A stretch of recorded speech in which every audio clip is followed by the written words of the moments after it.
Avant de répondre à vos questions, je souhaitais dire avec force que ces aides sont indispensables à cadre fiscal, social et réglementaire constant.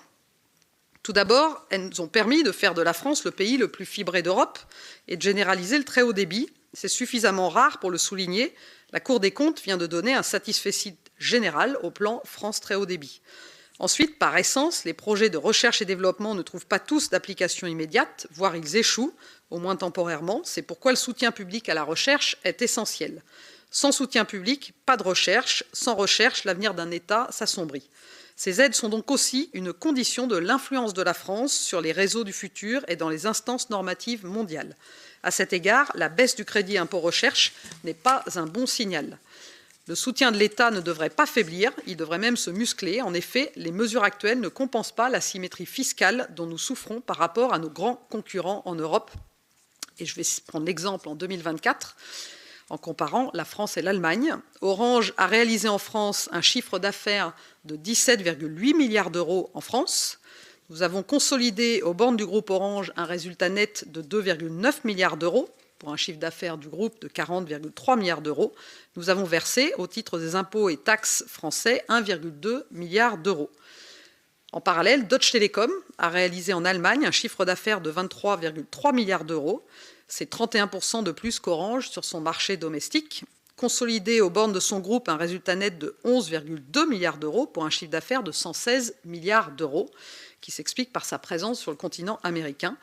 Deutsche Telekom a versé au fisc allemand 1 milliard d'euros, c'est 20% de moins que ce qu'Orange a versé au fisc français.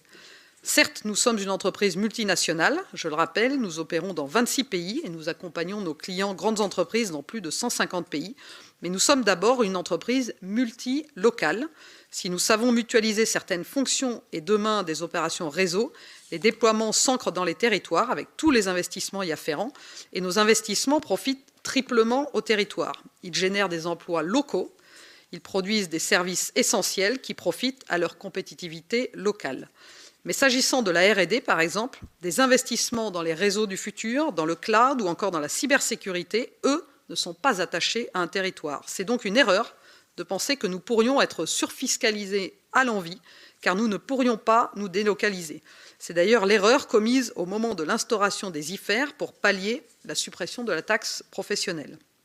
Pour rester compétitive et préserver sa souveraineté numérique, la France a besoin qu'un opérateur comme Orange conforte sa position de leader en Europe et dans le monde.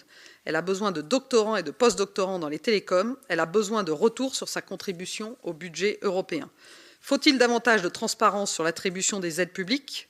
Pour les aides dont Orange bénéficie, cela ne pose pas de problème. Faut-il davantage de conditions et de contrôles ? Pour les principales aides dont Orange bénéficie, on ne peut pas faire plus.